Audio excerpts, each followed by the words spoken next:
I'm also Molt. This is Jackson, and today we're going to talk about coffee. That's pretty good. Okay. I've never heard a better introduction. This is my fourth cup. Oh, we got some good natural lighting coming in right here. It is actually really good. Hey, tell us a little bit about you. Yeah. Where you're from, what you do, anything you want to share. Yeah. I'm a Tri-City native. Okay. Been here for 25 years. Beautiful. Been doing coffee only for about 4 years, so relatively new to the game. And in the coffee world, that's kind of new.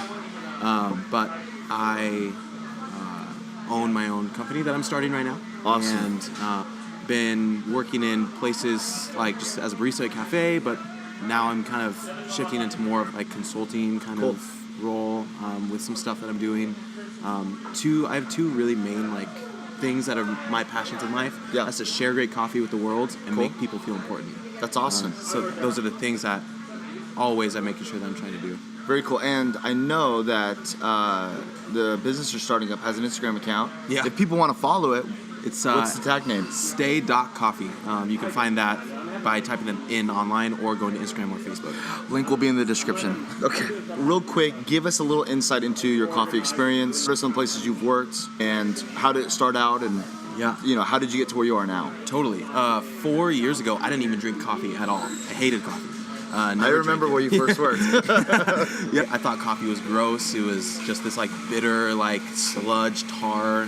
Not even like frappuccinos from Starbucks. It's like, no, I'll get the vanilla bean, please. I'll drink like a milkshake. Look what the Lord has done. Yeah, won't he do it? Won't he do it? But I 5 years ago started going to a coffee shop called Share House. It was one in Richland, not too far from where we're at right now, and I would just go there to study. I was going to college at the time. And it was like owned by a church, right? It was, yeah. It was owned by Bethel Church in Richland. Okay. I just started going there to do late night studies. They were open super late and would just drink tea all the time. I'd go in, grab a cup of tea, that'd be it. Started getting into a relationship with some of the people, the staff who were there, became friends with a lot of people there. And over the course of actually like 2 to 3 years of me just going in and hanging out. I walked in one day and they said, "Hey, we're hiring. You want to work here?" And I said, "I don't drink coffee." And they said, "You'll learn." And I was like, okay, that was probably not true. But so then I started working there, and even for like maybe the first 3 to 4 months, still didn't even really drink it at all. I would taste it because I had to, but I would still only drink tea. That's so funny. And so now coming 4 years... It's like a tattoo artist with no tattoos. Right. It was like, do you really support the thing you're serving? It's just a thing that I do.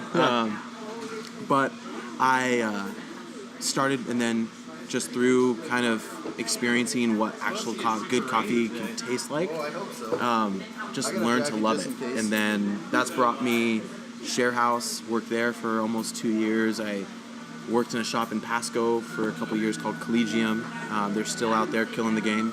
Worked for roasters, and then my coffee experience took me all the way to Seattle for a place called Stumptown Coffee Roasters. Yep, world-renowned coffee. Yeah, super Seattle's great. The hub of coffee in America. Love it. Good people up there. Yeah. And then now came back to Tri-Cities, kind of homegrown to kind of really push coffee stuff here. Was starting out at Stumptown intimidating?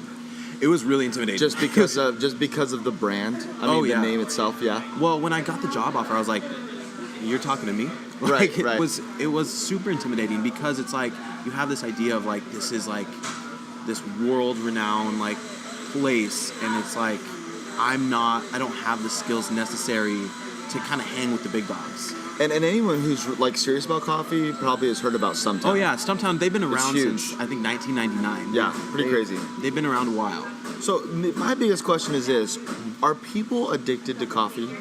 Oh, absolutely. You're addicted to coffee. I mean, 4 years every day. It's a thing, man. Yeah. Everyone is like it's a cultural thing, and it's funny because it's like for the last like 100 or so years, it's been a cultural thing. And like every day it was like centered around like drinking coffee around the table, and now it's kind of become this like you can't do anything now without coffee. Yeah, I mean, we're even in a coffee shop right now doing this, which is really cool. Yeah. It's a place called Resilient. Yeah. And it's in Richland, Washington, and so there's just people walking around, and we're just recording ourselves. Right. Yeah. But why do you think it's such a big phenomenon? Why is it so culturally relevant? Why do you think people love coffee? I mean, obviously, people love the taste of coffee and all the things you can do with it, but beyond that, right? Why is it so big? I think it's become a lot more of it's a social thing. Yes. And I think a lot of it is now so centered around like this term gets thrown out a lot, but social justice. But it's not really like a social justice driven. But there's a lot of like the disconnect between where the coffee comes from and how it gets to us. And just with the rise of like social media and all that stuff, that's a lot of that's being illuminated in the last like 5 to 10 years of. There's a story with the coffee now. Totally. It's not just And people like to be connected to something. Yes. And especially with like products and retail and stuff. Yep. With like the rise of Toms and like some of those. Yeah. It's like people are getting connected to companies now, not just purchasing from them. Absolutely. And you hit it right on the head, I thought. I mean, there's such a huge community aspect. Yeah. I go individually all the time to buy coffee, but most of the time when I want to meet up with someone, it's around coffee.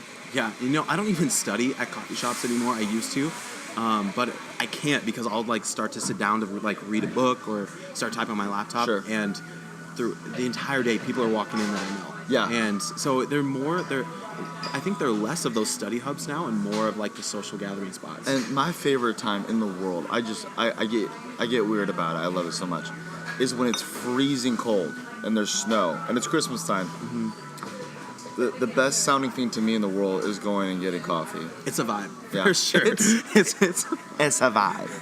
In the whole coffee process, you could probably go into detail about how the whole thing happens, but share with people, what is the coolest part of the process, like the most intriguing, maybe something you didn't know when you first started working coffee and you were like, oh, I didn't know that's how that works. It's in kind of a nerdy sense. There's like the process. Like there's a thing called processing in coffee because coffee is an agricultural product. Right. So just like an apple that you pick off a tree. Right. After it goes off that tree, it gets processed before it gets shipped. Okay. And there are different ways to process coffee to make it taste different. There's one called dry processing and wash processing. Those are kind of the two main ones. I won't go into super detail, but it just brings out different flavors in the coffee, which is like, before I would see those things and they'd just be like, oh, okay, that's a wash process. Sweet. They wash the bean. That's sanitary. But it's like, no, that's actually doing something to the bean to make it taste different. Talking to Jackson about coffee is like talking to a winemaker, okay? Brings out a fruity sense. No, I don't know. No, it's cool. You get the aromatics of it. If you listen to it, you'll get a soft crackling of a good wood fire on a snowy day. What is the best coffee you've ever had? Before we were serving a coffee from California from this company called Intelligentsia. Been there? Yeah, they're a pretty well-known company as well. We switched our coffee roaster, our wholesale partner at Share House, to Stumptown. Gary's like, what's going on? And he's like, does everyone here drink coffee?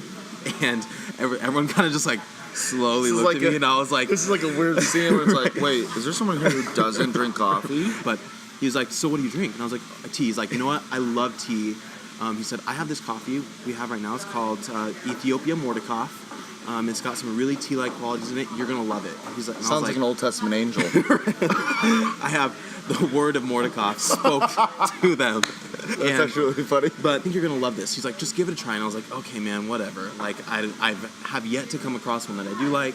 And it, like, blew my mind. Just the flavors that were brought out. It was super tea-like. Yeah. It was really like a faint coffee. It was the first time I had a pour-over style coffee brewed in a Chemex, which is one of my favorite styles of coffee to make. That was when like I was like enlightened, if you will, to like coffee. And then I had the best espresso that I tasted, which after I still didn't really drink espresso after that, but I went to Portland, Oregon last summer. So this was just about a year and a half ago. Okay. To this shop called Proud Mary. It's a Catholic coffee shop. But I had this espresso. It was a geisha variety. Paid $9 for 2 shots of coffee, which I'll never do that again. Jeez. But that's heavy duty. It was, but I'm telling you, man, it was like the best espresso that I've had to date. Can I ask you real quick about your upcoming business? Just one more question. Yeah. So so you're starting this coffee company. Tell us why. And what maybe it's going to look like a little bit. So it was just something that was kind of like a far off, like, maybe one day I'll do that. But kind of since when you start doing something, you know, like working in a coffee shop, or like you really love like culinary stuff, if you start working at like a good restaurant in a good kitchen or something, you always have these dreams that you kind of throw in your mind bank. That's like, Right. if I were to have something of my own, it would look like this. So like just this last like 6 to 8 months, Yeah. kind of like some conversations just kind of pushed me, like my idea, like, why don't you? Why not now? Like, why do you have to wait 10 years? It'll look like this. Stay.Coffee is a values-based business with 3 main focuses that kind of are intertwined with where I feel personally are my passions. It's to share great coffee, Right. Feel important, and to waste nothing. It's something that is like so simple to make, but so complex in that it represents like just like a scientific structure inside this cup, but also there's so much happening just in the world of coffee that you never do stop learning. People want to follow you on Instagram. Where can they go? Where can they go? Instagram. What can they type in? You can find me personally at Northwest Jackson, or you can follow the coffee journey at STAY.COFFEE. Awesome. That's perfect. Guys, thanks so much for watching today. And make sure to smash that. No, I'm just kidding. My joke. Hey, man, welcome to my channel. Don't forget to smash that subscribe button. Like and share with your friends, man. I'm just going to end it there.